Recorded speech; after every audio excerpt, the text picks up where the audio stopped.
السلام علیکم ورحمۃ اللہ وبرکاتہ۔ وعلیکم السلام ورحمۃ اللہ وبرکاتہ۔ حضور صلی اللہ تعالیٰ علیہ وسلم کے حدیث ہے، ایک نے مجھ سے بھی سوال کیا تھا کہ جو ابھی مسلمانوں میں کیا بتاتے ہیں یہ خلا ہے، نہ فرقہ فرقہ بندی ہے۔ حضور صلی اللہ تعالیٰ علیہ وسلم نے تو یہ فرمایا تھا کہ جو ہمارا ذبیحہ کھائے اور جو ہمارے قبلہ کی طرف نماز پڑھے تو وہ ہم میں سے ہے، وہ مسلمان ہے۔ سوال کیا حدیث ہے؟ مشکاہ شریف کی حدیث ہے۔ اس کی حدیث ہے مشکاہ شریف کی حدیث ہے کہ جو ہمارا ذبیحہ کھائے اور جو ہمارے قبلہ کی طرف نماز پڑھے تو وہ ہم میں سے یعنی وہ مسلمان ہے۔ تو سرکار نے تو بس اتنی ہی قید لگائی تھی، ذبیحہ کھانا یعنی ہمارے گوشت جو ہم کھاتے وہ کھائیں، اور جو ہمارے قبلہ کی طرف نماز پڑھے۔ تو آج تو ذبیحہ شیعہ، سنی، غیر مقلد، وہابی جو بھی ہیں سب کھاتے ہیں اور صرف قبلہ کی طرف نماز پڑھتے ہیں۔ تو پھر آپ یا آپ سے سوال کریں، ہم سے سوال کریں کہ پھر آپ انہیں کیسے کہتے ہیں کہ بھائی یہ دائرہ اسلام سے خارج ہے، اسلام نہیں ہے، ٹھیک ہے نا؟ اور یہ حدیث صحیح ہے، اب اس کا انکار بھی نہیں کر سکتے۔ تو آپ کے پاس اس کا کیا جواب ہوگا؟ یہ جواب دیکھیے، یہ اسلام جو ہے نا تدریجاً نازل ہوا ہے، ضرورت کے حساب سے آہستہ آہستہ آہستہ آہستہ۔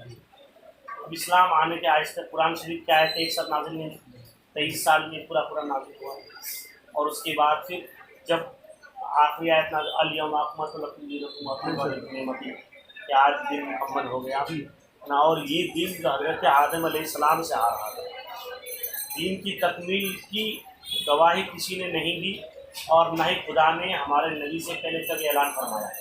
حضرت آدم آئے تو آپ نے بھی ایک نبی آخر الزماں آئیں گے جو تمام نبیوں کے امام ہوں گے، یہ آپ نے بھی اعلان کیا۔ حضرت ابراہیم، حضرت موسیٰ، حضرت عیسیٰ سب نے یہ کہا کہ ایک نبی آئیں گے، حتیٰ کہ سب نے یہ کہا کہ اور اللہ تبارک و تعالیٰ نے عالم ارواح میں روحوں کی، آپ کی ہمارے سب کی روح، پوری انسانیت کی روح سے عالم ارواح بولتے ہیں۔ عالم ارواح میں اللہ تبارک و تعالیٰ نے سب سے میٹنگ لی تھی۔ کیا میٹنگ لی تھی؟ الستو بربکم، کیا میں تمہارا رب نہیں ہوں؟ تو آپ کی ہماری سب کی روحوں نے یہ کہا تھا قالوا بلا، یہ اللہ کیوں نہیں، تو ہی تو ہمارا رب ہے۔ ایک ہی سوال اور ایک ہی جواب، اس ایک جواب میں ہم نے کتنی چیزوں کی گواہی دی ہے، کتنی قالوا بلا، یعنی ہم نے رب کو رب مان لیا۔ اب رب کو رب ماننے کا مطلب اب رب کی ہر بات ہمیں ماننا ہے۔ ہم نے اللہ کو اللہ مان لیا تو اب اللہ تعالیٰ کی 6600 نازل کردہ آیتوں کو ہم نے مان لیا، اور 6666 آیتوں کو ہم نے مان لیا تو ہم نے پوری شریعت کو مان لیا۔ اس میں ہمارے نبی کی نبوت بھی آ گئی، ہمارے نبی کا اختیار بھی آ گیا، ہمارے نبی کی شفاعت بھی آ گئی، اللہ کی وحدانیت آ گئی، رسول کی رسالت آ گئی، ہے نا، اور دیگر انبیاء کرام کی نبوت بھی آ گئی، ساری چیزیں اس میں آئی نہیں کی لفظ میں۔ اور اس کے بعد پھر ہمیں اللہ ہی کی عبادت کرنی ہے، اللہ کے سوا کسی کی عبادت نہیں کرنی ہے، اللہ تعالیٰ تنہا ہے، اللہ کسی کی اولاد ہے، نہ اللہ سے کوئی اولاد ہے۔ یہ ہم نے ایک ہی لفظ میں جواب دے کر کے ساری چیزوں کا جواب ہم نے دیا، ہے نا۔ کبھی ایسا ہوتا ہے جواب بہت چھوٹا ہوتا ہے مگر اس کا بیک گراؤنڈ بہت بڑا رہتا ہے نا، بیک گراؤنڈ بہت بڑا رہتا ہے۔ تو اب یہ کس جواب ہے؟ اس جواب میں ہم نے اللہ کو اللہ مان لیے۔ جب ہم نے اللہ کو اللہ مان لیے، جیسے ایک جملے میں ہم کتنی چیزوں کے ایکسپٹ کیے۔ نکاح میں کیا انہوں نے کیا کہا کہ فلاں کی بیٹی اتنے مہر کے بدلے میں آپ کے نکاح میں دیا جا رہا ہے، کیا آپ نے قبول کیا؟ تو انہوں نے کیا کہا؟ دلہن نے میں نے قبول ہو گیا۔ قاضی صاحب نے اس وقت یہ نہیں کہا کہ آج کے بعد سے ان کی ماں تمہاری ساس، ان کے باپ تمہارے سسر، ان کے بھائی تمہارے سالے، ان کے خاندان کے تمہارے سب رشتے دار، اب ساس آئیں گے تو سلام کرو، یہ ہے، اور ان کو دوا بھی دلانا ہے، کپڑے بھی دلانے ہیں، گھر بھی دینا ہے، بچے ہوں گے تو اس کی ذمہ داری ہے ان کو، یہ سب بولتے کہ نہیں نا۔ اب وہ قبول ہے میں یہ ساری چیزیں آ گئی، ہے نا۔ آج کے بعد سے بیوی کے ماں باپ، ان کے ماں باپ سمجھیے سسر، ایسی لڑکی نے قبول کر لی تو آپ شوہر کے جتنے خاندان کے ان کے جو بھائی ہیں ان کے بھائی بن گئے، جو